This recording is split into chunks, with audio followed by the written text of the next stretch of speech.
Hi guys, today I'm going to show how to fix the 32-bit device error.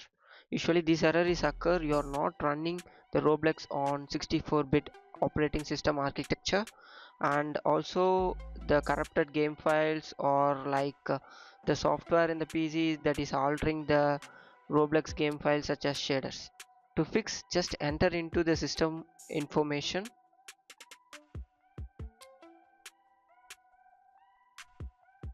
The system information, you may see the system type, it's 64 based PC.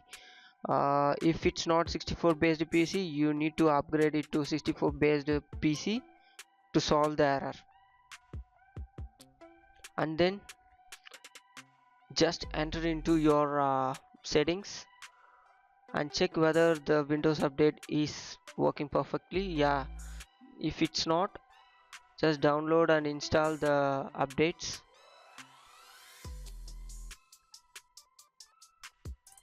And then enter into your task manager.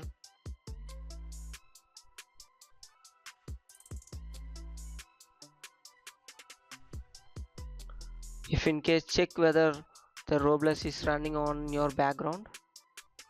If it's not, it's fine.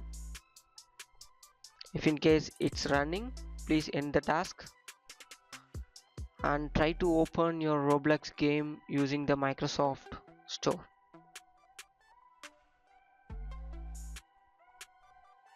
If you done these steps, the 32-bit error will be solved, and I hope you enjoy the video. Thank you for watching. For more, subscribe TechTube.